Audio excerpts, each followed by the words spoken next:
Talking to oneself is a habit everyone indulges in. We could no more stop talking to ourselves than we could stop eating and drinking. All that we can do is control the nature and the direction of our inner conversations. Most of us are totally unaware of the fact that our inner conversations are the causes of the circumstances of our life. We are told that as a man thinketh in his heart, so is he. But do we know that man's thinking follows the tracks laid down in his own inner conversations? To turn the tracks to which he is tied in the direction in which he wants to go, he must put off his former conversation, which is called in the Bible the old man, and be renewed in the spirit of his mind. Speech is the image of mind. Therefore, to change his mind, he must first change his speech. By speech is meant those mental conversations we carry on with ourselves. The world is a magic circle of infinite possible mental transformations, for there are an infinite number of possible mental conversations. When man discovers the creative power of inner talking, he will realize his function and his mission in life. Then he can act to a purpose. Without such knowledge, he acts unconsciously. Everything is a manifestation of the mental conversations which go on in us without our being aware of them. But as civilized beings, we must become aware of them and act with a purpose. A man's mental conversations attracts his life. As long as there is no change in his inner talking, the personal history of the man remains the same. To attempt to change the world before we change our inner talking is the struggle against the very nature of things. Man can go round and round in the same circle of disappointments and misfortunes, not seeing them as caused by his own negative inner talking, but as caused by others. This may seem far-fetched, but it is a matter which lends itself to research and experiment. The formula the chemist illustrates is not more certainly provable than the formula of this science by which words are clothed in objective reality. One day a girl told me of her difficulties in working with her employer. She was convinced that he unjustly criticized and rejected her very best efforts. Upon hearing her story, I explained that if she thought him unfair, it was a sure sign that she herself was in need of a new conversation piece. There was no doubt but that she was mentally arguing with her employer, for others only echo that which we whisper to them in secret. She confessed that she argued with him mentally all day long. When she realized what she had been doing, she agreed to change her inner conversations with her employer. She imagined that he had congratulated her on her fine work, and that she, in turn, had thanked him for his praise and kindness.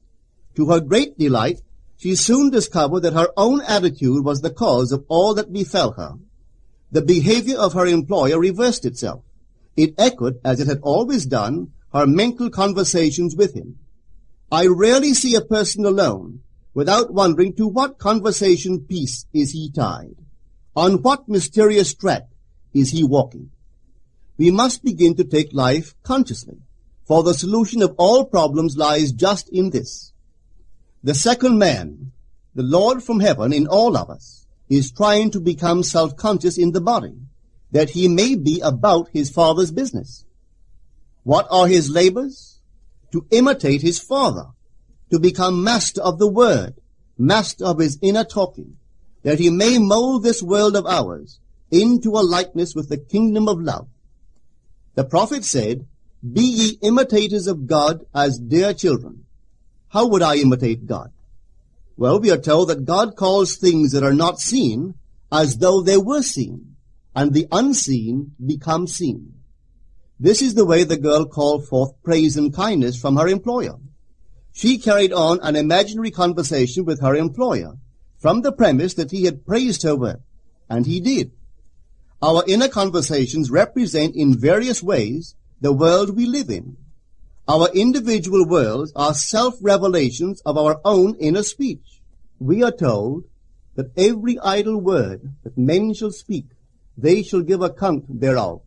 For by their words they shall be justified, and by their words they shall be condemned.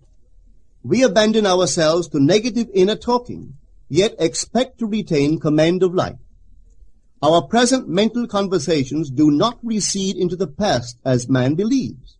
They advanced into the future to confront us as wasted or invested words. My word, said the prophet, shall not return unto me void, but it shall accomplish that which I please, and it shall prosper in all the things whereto I sent it. How would I send my word to help a friend? I would imagine that I am hearing his voice, that he is physically present, that my hand is on him. I would then congratulate him on his good fortune, tell him that I have never seen him look better. I would listen as though I heard him. I would imagine that he is telling me he has never felt better, he has never been happier. And I would know that in this loving, knowing communion with another, a communion populous with loving thoughts and feelings, that my word was sent, and it shall not return unto me void, but it shall prosper in the thing whereto I sent it. Now is the accepted time. Now is the day of salvation. It is only what is done now that counts, even though its effects may not be visible until tomorrow. We call not aloud, but by an inner effort of intense attention. To listen attentively, as though you heard, is to create. The events and relationships of life are your word made visible. Most of us rob others of their willingness and their ability to be kind and generous by our fixed attitudes towards them. Our attitudes unfold within us in the form of mental conversations. Inner talking from premises of fulfilled desire is the way to consciously create circumstances. Our inner conversations are perpetually outpictured all around us in happenings. Therefore, what we desire to see and hear without, we must see and hear within, for the whole manifested world goes to show us what use we have made of the word. If you practice this art of controlled inner speaking, you too will know what a thrill it is to be able to say, and now I have told you before it come to pass, that when it is come to pass, ye might believe. You will be able to consciously use your imagination to transform and channel the immense creative energies of your inner speech from the mental, emotional level to the physical level. And I do not know what limits, if any, there are to such a process. What is your aim? Does your inner talking match it? It must, you know. If you would realize your aim, for as the prophet asked, can two walk together except they be agreed? And of course the answer is no, they cannot. The two who must agree are your inner conversation and the state desired. That is, what you desire to see and hear without, you must see and hear within. Every stage of man's progress is made by the conscious exercise of his imagination, matching his inner speech to his fulfilled desire. As we control our inner talking, matching it to our fulfilled desires, we can lay aside all other processes. Then we simply act by clear imagination and intention. We imagine the wish fulfilled and carry on mental conversations from that premise. The right inner speech is the speech that would be yours were you to realize your ideal. In other words, it is the speech of fulfilled desire. Now you will understand how wise the ancient was when he told us in the Hermetica, there are two gifts which God has bestowed upon man alone, and on no other mortal creature. These two are mind and speech, and the gift of mind and speech is equivalent to that of immortality. If a man uses these two gifts rightly, he will differ in nothing from the immortals. And when he quits his body, mind and speech will be his guides, and by them he will be brought into the troop of the gods and the souls that have attained to bliss. With the gift of mind and speech, you create the conditions and circumstances of life. In the beginning was the Word, and the Word was with God, and the Word was God. The Word, said Hermes, is Son, and mind is Father of the Word. They are not separate one from the other, for life is the union of word and mind. You and your inner talking or word are one. If your mind is one with your inner conversation, then to be transformed in mind is to be transformed in conversation. It was a flash of the deepest insight that taught Paul to write, put off the former conversation, the old man, which is corrupt, and be renewed in the spirit of your mind. Put on the new man. Put on the new man, and be renewed in the spirit of your mind, is to change your inner conversation, for speech and mind are one. A change of speech is a change of mind. The prophet Samuel said, "The Lord spake by me, and his word was in my tongue." If the Lord's word was in the prophet's tongue, then the Lord's mouth that uttered the word must be the prophet's mind. For inner conversations originate in the mind and produce little tiny speech movements in the tongue. The prophet is telling us that the mouth of God is the mind of man, that our inner conversations are the word of God, creating life about us as we create it within ourselves. In the Bible you are told that the word is very near to you, in your mouth and in your heart, that you may do it. See, I have set before you this day life and good, death and evil, blessings and cursings.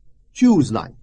The conditions and circumstances of life are not created by some power external to yourself. They are the conditions which result from the exercise of your freedom of choice, your freedom to choose the ideas to which you will respond. Now is the accepted time. This is the day of salvation. Whatsoever things are of good report, think on these things. For your future will be formed by the word of God, which is your present inner talking. You create your future by your inner conversations. The worlds were framed by the word of God, that is, your inner talking. See yonder fields? The sesamum was sesamum. The corn was corn. The silence and the darkness knew. So is a man's fate born. For ends run true to origins. If you would reap success, you must plant success. The idea in your mind, which starts the whole process going, is the idea which you accept as true. This is a very important point to grasp, for truth depends upon the intensity of imagination, not upon facts. When the girl imagined that her employer was unfair, his behavior confirmed her imagination. When she changed her assumption of him, his behavior reflected the change, proving that an assumption, though false, if persisted in, will harden into fact. The mind always behaves according to the assumption with which it starts. Therefore, to experience success, we must assume that we are successful. We must live wholly on the level of the imagination itself, and it must be consciously and deliberately undertaken. It does not matter if, at the present moment, external facts deny the truth of your assumption. If you persist in your assumption, it will become a fact. Signs follow. They do not precede. To assume a new concept of yourself is to that extent to change your inner talking or word of God, and is therefore putting on the new man. Our inner talking, though unheard by others, is more productive of future conditions than all the audible promises and threats of men. Your ideal is waiting to be incarnated, but unless you yourself offer it human parentage, it is incapable of birth. You must define the person you wish to be, and then assume the feeling of your wish fulfilled, in faith that that assumption will find expression through you. The true test of religion is in its use, but men have made it a thing to defend. It is to you that the words are spoken. Blessed is she that believed, for there shall be an accomplishment of those things which are spoken unto her from the Lord. Test it, try it. Conceive yourself to be one that you want to be, and remain faithful to that conception. For life here is only a training ground for image-making. Try it and see if life will not shape itself on the model of your imagination. Everything in the world bears witness of the use or misuse of man's inner talking. Negative inner talking, particularly evil and envious inner talking, are the breeding ground of the future battlefields and penitentiaries of the world. Through habit, man has developed a secret affection for these negative inner conversations.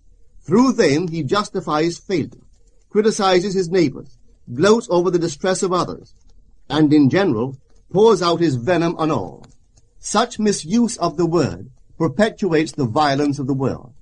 The transformation of self requires that we meditate on a given phrase, a phrase which implies that our ideal is realized, and inwardly affirm it over and over and over again until we are inwardly affected by its implication, until we are possessed by it. Hold fast to your noble inner convictions or conversations. Nothing can take them from you but yourself. Nothing can stop them from becoming objective facts. All things are generated out of your imagination by the word of God, which is your own inner conversation. And every imagination reaps its own words, which it has inwardly spoken. The great secret of success is a controlled inner conversation from premises of fulfilled desire. The only price you pay for success is the giving up of your former conversation, which belongs to the old man, the unsuccessful man. The time is ripe for many of us to take conscious charge in creating heaven on earth. To consciously and voluntarily use our imagination to inwardly hear and say only that which is in harmony with our ideal is actively bringing heaven to earth. Every time we exercise our imagination lovingly on behalf of another, we are literally mediating God to that one. Always use your imagination masterfully, as a participant, not an onlooker. In using your imagination to transform energy from the mental, emotional level to the physical level, extend your senses. Look and imagine that you are seeing what you want to see, that you are hearing what you want to hear, and touching what you want to touch. Become intensely aware of doing so. Give your imaginary state all the tones and feeling of reality. Keep on doing so until you arouse within yourself the mood of accomplishment and the feeling of relief. This is the active, voluntary use of the imagination, as distinguished from the passive, involuntary acceptance of appearances. It is by this active, voluntary use of the imagination that the second man, the Lord from heaven, is awakened in man. Men call imagination a plaything, the dream faculty, but actually it is the very gateway of reality. Imagination is the way to the state desired. It is the truth of the state desired, and the life of that state desired. Could you realize this fully, then would you know that what you do in your imagination is the only important thing. Within the circle of our imagination, the whole drama of life is being enacted over and over again. Through the bold and active use of the imagination, we can stretch out our hand and touch a friend 10,000 miles away and bring health and wealth to the parched lips of his being. It is the way to everything in the world. How else could we function beyond our fleshly limitations? But imagination demands of us a fuller living of our dreams in the present. Through the portals of the present, the whole of time must pass. Imagine elsewhere as here, and then as now. Try it and see. You can always tell if you succeeded in making the future dream a present fact by observing your inner talking. If you are inwardly saying what you would audibly say, were you physically present and physically moving about in that place, then you have succeeded. And you could prophesy from these inner conversations and from the moods which they awaken within you what your future will be. For one power alone makes a prophet, imagination, the divine vision. All that we meet is our word made visible, and what we do not now comprehend is related by affinity to the unrecognized forces of our own inner conversations and the moods which they arouse within us. If we do not like what is happening to us, it is a sure sign that we are in need of a change of mental diet. For man, we are told, lives not by bread alone, but by every word that proceeds from the mouth of God. And having discovered the mouth of God to be the mind of man, a mind which lives on words or inner talking, we should feed into our minds only loving, noble thoughts. For with words or inner talking we build our world. Let love's lordly hand raise your hunger and thirst to all that is noble and of good report, and let your mind starve ere you raise your hand to a cup love did not fill, or a bowl love did not bless, that you may never again have to say, "What have I said? What have I done?" O all-powerful human word.